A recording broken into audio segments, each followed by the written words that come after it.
Fox 5 and Hot 97 present Street Soldiers with Lisa Evers. I'm so glad you're joining me for this episode of Street Soldiers on NYCHA at a turning point. You know, the roughly 500,000 people living in the nation's largest public housing system have been through years of substandard conditions with little hope of repairs. Now, under the watchful eyes of a federal monitor and new leadership, NYCHA is trying to fix a broken system with new programs. Can residents dare to hope? Mold, lead paint, broken elevators, no heat, hot water, or electricity, rats and roaches. Those are all familiar problems for many NYCHA residents. Most are low-income working families and retirees who pay 30% of their income for rent. NYCHA's chair and CEO Gregory Russ says major structural work and agency reorganization are urgently needed, but there is hope. If we can't get what we need, we have the chance to raise what we need, and we can show residents that we're actually going to invest both in their units and in the reform of the organization. We need a new narrative change in this country where we see public housing as essential, and we actually treat public housing like we treat any other form of infrastructure. In an exclusive interview, Russ told me that making changes to the way NYCHA operates gives them access to a toolbox of existing federally funded programs. These long-term subsidies can provide the money needed to modernize the buildings and renovate apartments. We need to make this investment because really, if we think about it, it's more than just a capital investment. This is a social investment. This is investment in the place that people live. Case in point, the 1,088 units in the 40-building Betances houses in the Bronx. In our exclusive first look, we saw the new kitchens, new bathrooms, security features, and redesigned common areas, all made possible with a public-private partnership in just 2 years with no residents displaced. It's clearly a better way of life, says Resident Association President Giselle Gavin. NYCHA had put us on hold for years upon years, and we were all living in dilapidated condition. And so we decided to take that chance. We were afraid, but we decided to take that chance because we had nothing to lose. Some are calling it a promising start, but there are skeptics. The pressure is on NYCHA to keep its promises moving forward. I am not giving up. I will keep holding them accountable, giving them the support they need from the City Council.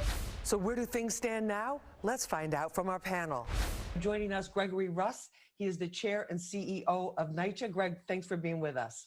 Thank you, Lisa, for having me. We appreciate it. Also with us is New York State Senator Brian Benjamin. He's a senior assistant majority leader. His district is in Harlem, where there are many NYCHA developments. Brian, great to have you with us. Thank you for having me.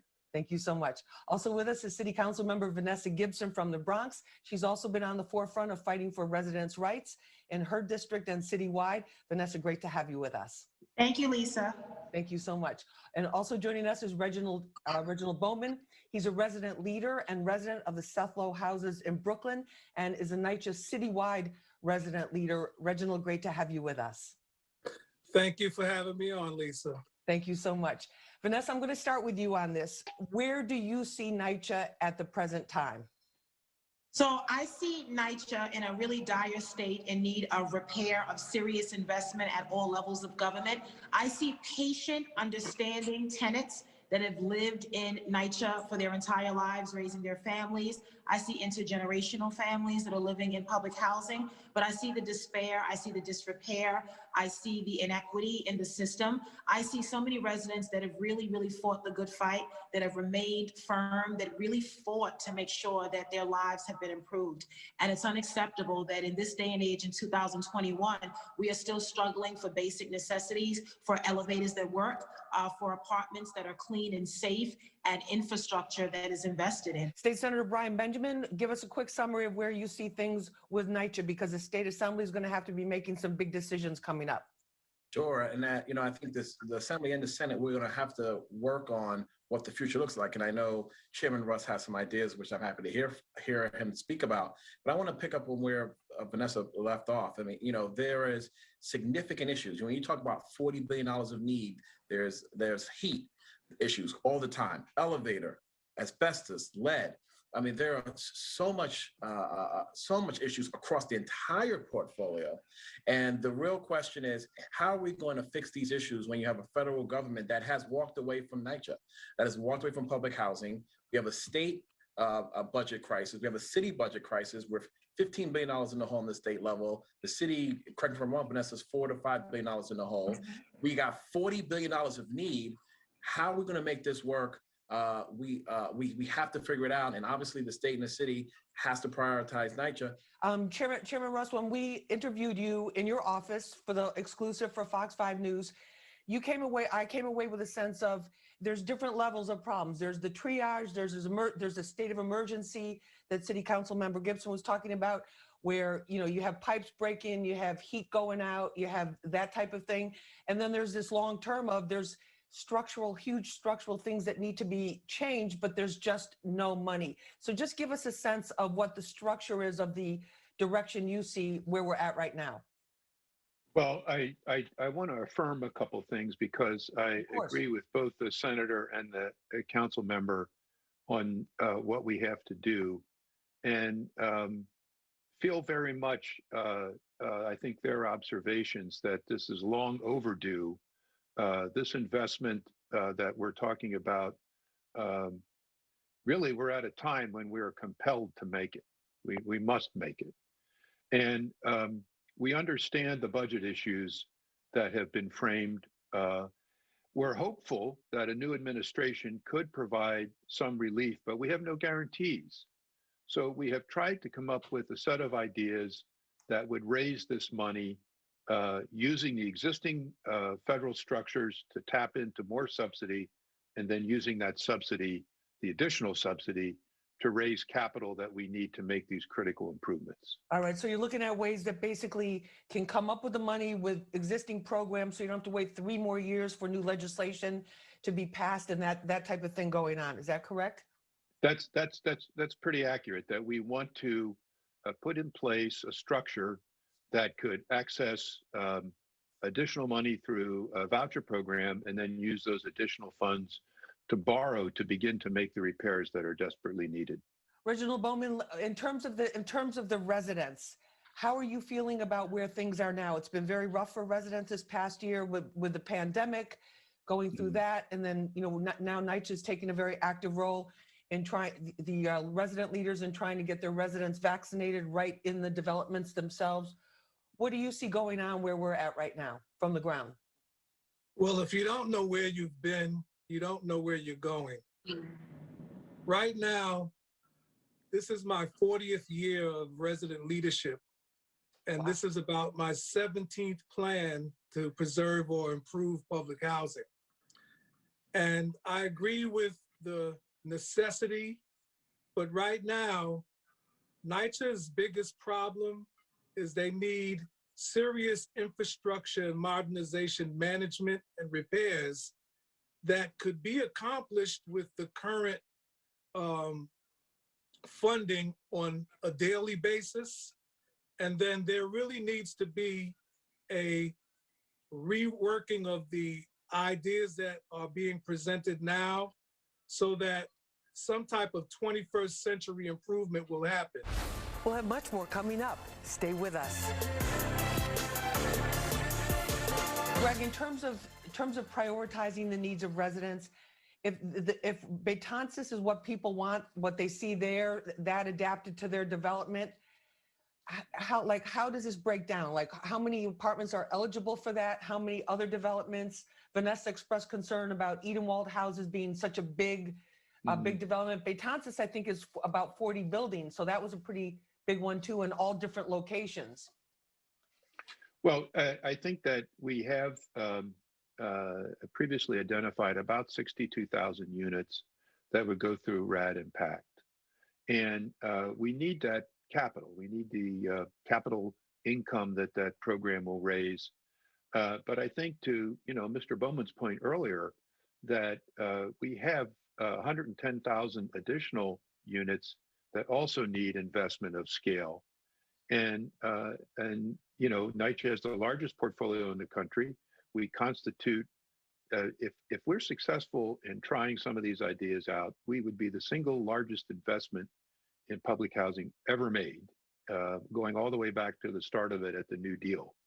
So I think we have an opportunity, if we can, to make that kind of investment portfolio wide, but it's going to take some work, no question.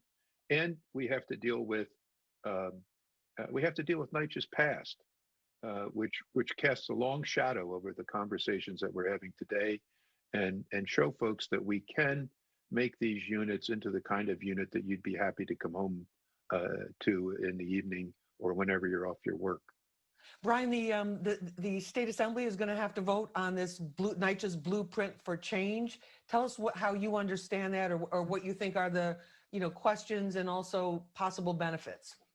Yeah, so the assembly, there is a bill in the assembly, and I know that we're having conversations around who's going to carry it in the Senate as well. That's for the Public Housing Preservation Trust. I want to talk about something real quick, because one of the things that was going through my mind as I was listening to Brother Bowman and Sister Gibson is, in the midst of the fact that we have the needs presently, that keeps growing, right? So it's not as if somehow the 40 billion stands still. Right. Every year that we don't fix some of the issues, that's right, continue to get worse and worse and worse. And so that's right. Good point. So we're almost like chasing our tail a little bit. And I think, we have to really sit down with the federal government and really have a Marshall Plan. We're going to really try to drive over the next 3 to 5 years the entire portfolio of needs. I agree. At the same time, because otherwise it's just, we're going to always be playing catch up. We're never going to fully get there. And it's just going to be this continuous conversation. And so for me, I think that has to be where the conversation is. Now, with that being said, I do think that the Public Housing Preservation Trust that the NYCHA is looking for can unlock some of these tenant protection vouchers, which can really help us to raise more money. I think that's got to be one of a number of solutions that gets us to the entire solution of NYCHA, period. Lisa, one of the things that we talked about, and I have to get this off my chest, about 5 years ago, we talked about the necessity for there being, as you suggested, brother, the investment in public housing has to be something like a foundation or a trust. And the original idea that was put together by the federal government with the Jesse Gray Housing Act, which is really still the backbone of this, was that there was going to be a consistent investment in public housing as something that was an essential thing as a part of American way of life. So it's important for something like the trust to be invested in, but it has to be more or less something that is actually agreed to as an infrastructure, or I like to think of it as preserving public housing as a landmark, because it's an institutional thing that needs to be invested in on a regular basis. And Marshall Plan notwithstanding, if this isn't done, the physical buildings themselves will reach a point of legally being able to be condemned. Vanessa, we're talking about a lot of programs and policies and things like that, but you're very hands-on in your district, and you're out there and you're responding personally a lot of times to residents' concerns. Just give us a sense of the emotional and psychological burden when you don't know whether or not you're going to have heat, when you don't know if you go in and you come home and everything is soaked from work and everything's soaked because there's a leak in the roof. The danger because the lights are out and you have to go walk under the scaffolding for like almost a block to get to your front door. Give us a sense of what kind of stress that is for residents. It is stressful every day, and it's a challenge. You don't know what you're going to wake up to. Your elevator may not work. When you come home from work, your elevator may not be working. That's the reality of what so many residents and families deal with every day in NYCHA. And yes, I said we need a transformation, because the reality is that this situation is dire. We need short-term goals, immediate fixes. We have a huge issue with staffing and recruitment at the ground level. We have to make sure that basic necessities like trash being picked up are done. There's lighting, the key fobs work, the intercoms work. Those are basic things, but we also know long-term plans as well have to be addressed. I've said before that we have a problem on the ground with messaging. We're not getting the message to the leaders of NYCHA that we need to be on board. In order for RAD, PAC, and the blueprint to be successful, we have to have credible messengers that are not just NYCHA. and not just elected officials. The resident leaders, Mr. Bowman and others, need to be credible messengers to get the message across to residents, because as of right now, they're not convinced. Greg, in terms of the budget thing, obviously, you know, I just look at it in terms of an individual. You want to try to save for the future, but, you know, when there's an emergency today, you got to put the money in right there. Are you moving forward on several tracks, like Reginald just said, at the same time? And to Vanessa's point about, you know, a roof caves in, can that get fixed right away? Well, first of all, NYCHA has its obligations, and we have no intention of retreating from those. These obligations exist whether we get the capital plan or not. What's a struggle, of course, is the capital conditions. And I want to acknowledge, too, that we need to reform the organization. I think that's one of the things. That's right. Yes, that we have a requirement in the monitorship agreement to do just that. And if I look at the future, there's two investments that are required.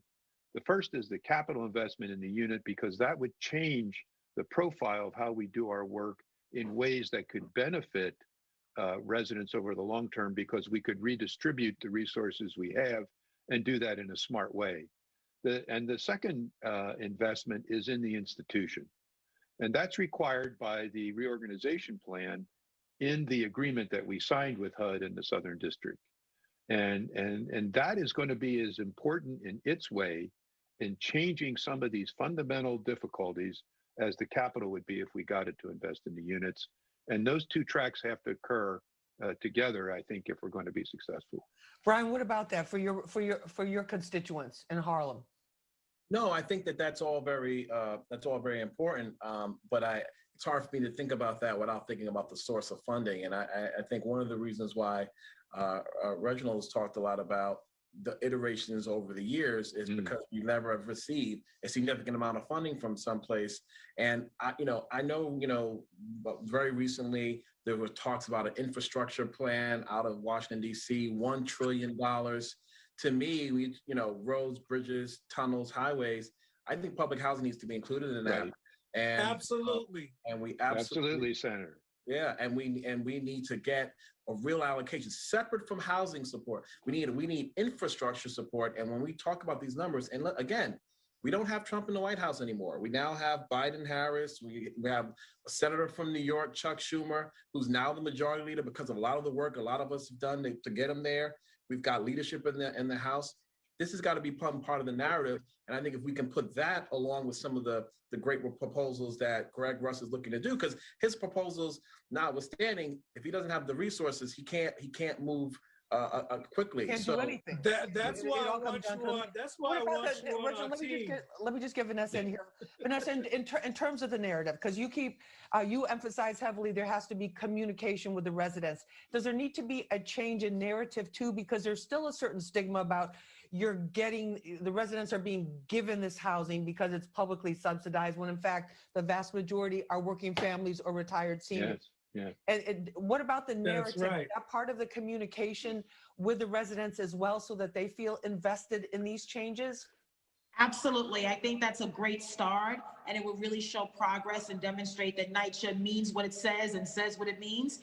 Because as Mr. Bowman said, there's a long history, and residents have been promised and promised repeatedly, and to no avail. They've not seen changes. They've not seen their quality of life increase and improve, and they're very concerned and worried. And yes, many of our leaders have taken visits to Matanzas, we went to Chicago. We've seen Ocean Bay out in the Far Rockaways. And so everyone has seen in real live what it could potentially look like. But I still think the uncertainty and the doubt, we have to fill that with confidence and show them a plan that they actually can believe in. As I said, it's great to do the exterior. We all want to look pretty on the outside, but I want you to look pretty on the inside too. We really need to form out of this conversation.